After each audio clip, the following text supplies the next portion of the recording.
नमस्कार, सगळ्यांचं मनपूर्वक स्वागत.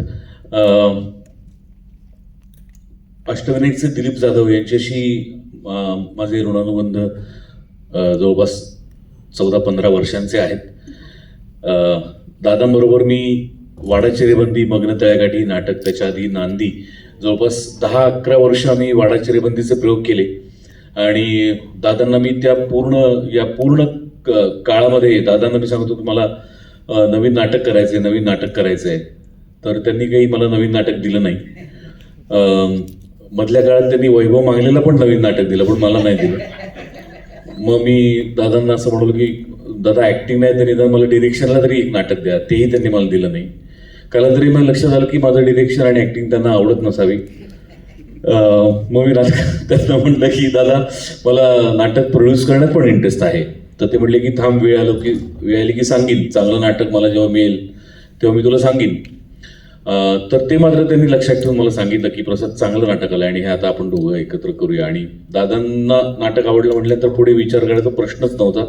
कारण प्रथमेश सारखा नव्या दमाचा तगडा लेखक आणि राजेश सारखा अत्यंत मुरलेला दिग्दर्शक, माझे दोन्ही मित्र, आणि निर्मितीतही काम करणार म्हटलं तर विचार करण्याचा काही प्रश्नच नव्हता. पंचशील या आमच्या कंपनी मार्फत आम्ही लगेच दादांना जॉईन झालो आणि आज इथे तुमच्यासमोर पहिली पत्रकार परिषद आपण घेतोय. तर फार सुंदर नाटक आहे. प्रथमेशचं हे पहिलं व्यावसायिक नाटक आणि हास्य जत्रेच्या निमित्ताने प्रथमेशचा पण म्हणजे प्रथमेश पण खूप चांगला मित्र झाला आणि उत्तम लेखक आहे. तर 5 तारखेला 5 मार्चला शुभारंभ आहे नाटकाचा आणि मला खात्री आहे की महाराष्ट्रातल्या तमाम रसिकांना या आधीची निर्मिती त्याची नाटकं जेवढी आवडली तेवढंच, कदाचित जास्तच हे नाटक आवडेल. कारण 35 वर्षानंतर पहिल्यांदा निर्मिती सावंत पुन्हा एकदा एकाच नाटकात 4 भूमिकांमध्ये आपल्याला दिसणार आहेत आणि हीच या नाटकाची गंमत आहे. जास्त वेळ घेत नाही, स्वप्नीलकडे देतो. नमस्कार सगळ्यांना. प्रसाद खरं तर पंचशीलच्या वतीने बोललाय.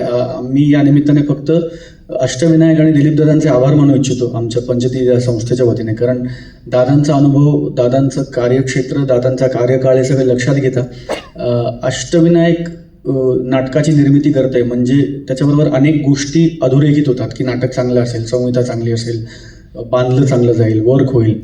आणि दादांनी हे नाटक करायला आम्हाला त्यांच्याबरोबर येऊ दिलं, यासाठी दादा तुमचं मनपूर्वक अभिनंदन आणि आभार आमच्या सगळ्यांच्या वतीने. आणि निर्मिती त्याचे खूप खूप आभार. कारण आमच्यासारख्या ती हो म्हणाली या नाटकाला आमच्यावर काम करायला. मग मी आणि निर्मितीताई, प्रसाद, निर्मितीताई आमच्या सगळ्यांचे घरचे संबंध आहेत. त्यामुळे आम्ही ताईच म्हणतो सगळे तिला, आपण सगळेच तिला ताई म्हणतो. आणि ती ताईच्या अधिकाराने आमच्याशी वागते पण तरीही ती सुपरस्टार आहे आणि ती मला असं वाटतं की कॉमेडी क्वीन आहे. आणि इतक्या वर्षानंतर ती सातत्याने नाटक करते. इतक्या वर्षानंतर एक आगळं वेगळं नाटक ती घेऊन आपल्या सगळ्यांच्या भेटीला येते आणि त्या नाटकात अष्टविनायक सारख्या बॅनरबरोबर आम्हाला जोडलं जाण्याची संधी मिळाली. निर्मिती सावंत काम करत असलेलं नाटक आम्ही त्याची निर्मिती करतोय, हा आनंद आमच्या वाट्याला आला.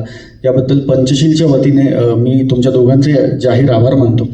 राजेश सारखा दिग्दर्शक, प्रथमेश सारखा लेखक आणि इतकी सुंदर कलाकारांची फळी. मला असं वाटतं हळूहळू आता सगळ्यांची तुम्ही 1-on-1 कराल, तुमच्या लक्षात येईल नाटकाची गोष्ट, नाटकाची गंमत, या सगळ्यात एक काहीतरी वेगळेपण आहे. आणि आता त्याबद्दल प्रत्येक जण बोलेलच, पण निर्माता म्हणून अत्यंत आनंदाचा आणि अत्यंत समाधानाचा क्षण आहे आमच्या सगळ्यांसाठी.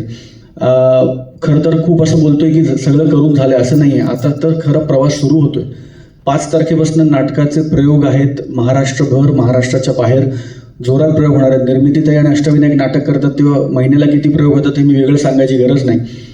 त्या जोमाने हेही नाटक होईल अशी आम्हाला सगळ्यांना खात्री आहे. आणि नाटक रसिक प्रेक्षकांना मनापासून आवडेल यासाठी सगळे प्रयत्न आम्ही सगळे एक टीम म्हणून करतोय आणि ते तुम्हाला आवडतील, ते तुमच्यापर्यंत पोचतील आणि नाटक तुमचं मनोरंजन करेल याबद्दल मला खूप खात्री वाटते. सगळ्या मीडियातल्या मित्रमैत्रिणींचेही या निमित्ताने अष्टविनायक आणि पंचशीलच्या वतीने आम्ही आभार मानू इच्छितो की तुम्ही आज वेळात वेळ काढून आमच्याकडे इथे उपस्थित राहिलात. धन्यवाद.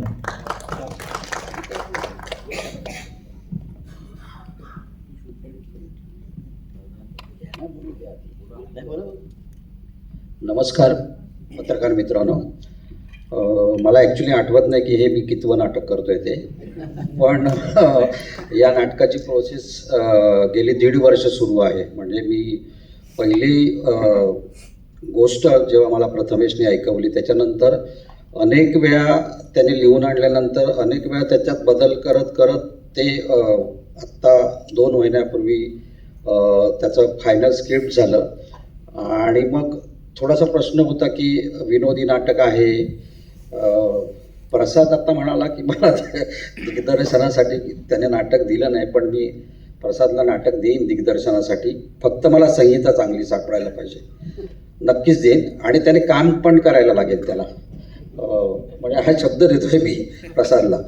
तर मी वेगवेगळ्या गोष्टी शोधत असतो स्क्रिप्ट वाईज, की कुठलं नाटक चालेल, कुठलं नाटक हे सांगू शकत नाही, पण ते वर्क होईल आणि त्याचे 100, 150, 200 प्रयोग मी नक्की करेन, असा माझा एक कॉन्फिडन्स जेव्हा मला वाटतो ना, तेव्हाच मी ते नाटक करायला घेतो. ज्या वेळेला प्रथमेशने मला आधी याची गोष्ट सांगितली ना, तेव्हाच कुठेतरी मला थोडंसं इथून आतून मला आलं की अरे नाही, हे नाटक वर्क होईल. म्हणून मग मी त्याला लिहायला सांगितलं. त्याने त्याचे म्हणजे पहिली मीटिंग तर निर्मिती मी आणि ती प्रथमेश आम्ही तिघांनीच याच थिएटरमध्ये केली होती. तिथून आमचा प्रवास सगळा सुरू झाला या नाटकाच्या संदर्भातला. आणि मग हळूहळू एक एक गोष्ट पुढे सरकत गेली. निर्मिती काही सूचना करत होती, आम्हालाही काही पटत नव्हतं, ते प्रथमेशला सांगितलं आणि प्रथमेशने ते कुठलाही कंटाळा न करता ते स्क्रिप्ट छानपैकी बांधलं. आणि त्याच्या पुढचा प्रश्न राहिला दिग्दर्शनाचा. तर ते दिग्दर्शन मी राजेश देशपांडे माझी 3-4 नाटकं याच्यापूर्वी केली होती, बऱ्याच कालावधीमध्ये लोटला. तर मी म्हटलं हे विनोदी वादाचं नाटक आहे आणि हे राजेश छान बसवेल असं एक डोक्यात होतं. त्याच्यामुळे मी राजेशला अप्रोच झालं. आपलं नेपथ्य आमचे नेहमीचे नेपथ्यकार प्रदीप मुळे यांनी बनवलेलं आहे. सगळे कॉस्ट्युम डिझायनर पौर्णिमा ओक आहे. याचं म्युझिक अजित परब करतोय. याच्यातली गाणी क्षितिज पटवर्धनने लिहिलेली. अशी चांगली टीम घेऊन एक चांगलं नाटक आम्ही रंगभूमीवर आणतोय. आणि अजून माझ्या जाहिराती 2च आल्यात पेपरला. आता 28 पासून पूर्ण जाहिराती सुरू होतील, पण आतापर्यंत मला कमीत कमी 10 ठिकाणाहून तरी इन्क्वायरी आहे प्रयोगाची. मी अजून कोणाला प्रॉमिस नाही केलं आहे की मी प्रयोग करेनच तुमच्याकडे येऊन म्हणून, पण जसं जसं नाटक येईल, त्याचे प्रयोग होतील, तसं तसं ते पुढे सरकत जाईल. आणि ह्याचा आवाका मला दिसतोय की हे 100-200 प्रयोगात थांबणारं नाटक नाही आहे असं मला वाटतं. ते वर्षभरात किमान माझ्या मते 400 प्रयोग तरी वर्षभरात व्हावेत अशी माझी अपेक्षा आहे. धन्यवाद.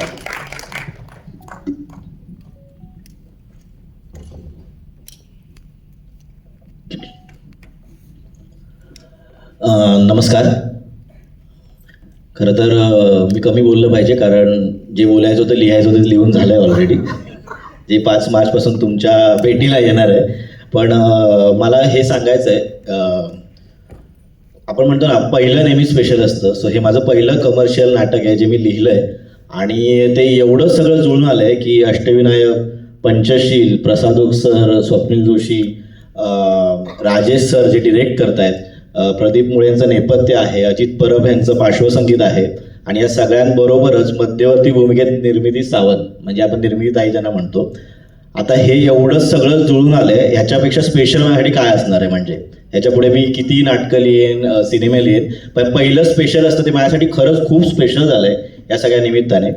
आणि सांगायचा मुद्दा असा नाटकाबद्दलचा, तर लाडकी विहीन योजना ह्या नावातच नाटक आहे. म्हणजे 2 विहिणींची गोष्ट ही, आणि त्यातली लाडकी विहीन म्हणजे जी योजना, हे निर्मितायांचं कॅरेक्टर आहे आणि त्या दोघींच्या भोवती फिरणारं हे नाटक आहे. हे नाटक तुम्हाला ह्युमर देऊन जाणारच आहे, पण एक खूप चांगला संदेश देईल जो तुम्हाला खूप आवडेल. आणि फॅमिली, मित्रमैत्रिणी, आपले जे ग्रुप सर्कल असतात, तुमची कुटुंब, तुमची अशी कनेक्टेड कुटुंब ह्यांनी बघावं असं हे नाटक आहे. सो 5 तारखेपासून हे नाटक नाट्यगृहात येतं आहे, तर नक्की बघा आणि असेच आशीर्वाद आमच्या पाठीशी असू द्या. धन्यवाद. नमस्कार सर्वांना. लाडकी विहीण योजना हे नाव ऐकल्या बऱ्याच लोकांना प्रश्न पडतो की शासनाच्या योजनेसंबंधी वगैरे काही आहे का. तर तो पहिल्यांदा गैरसमज दूर करतो की तसं अजिबात काही नाही आहे. आमची टॅगलाईनच आम्ही ठरवलेली आहे की शासनाची नाही, ही सावंतांची आहे योजना. हसवण्यासाठी येत आहे मराठी रसिकजना.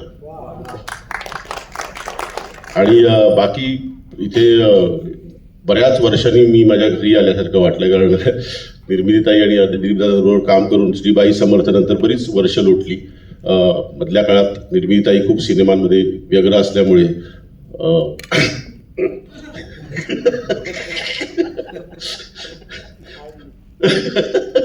तर वाटच बघत होतो कधी संधी मिळते. आणि त्याच्याबरोबर स्वप्नील, प्रसाद, मंजिरी आणि म्हणजे ही एका दिग्दर्शकासाठी यासारखी सपोर्ट सिस्टीम म्हणजे भाग्यवान आहे मी. इथे मला दिग्दर्शकाला फक्त क्रिएटिव्ह कामाव्यतिरिक्त दुसरं काही टेन्शन नाही आहे.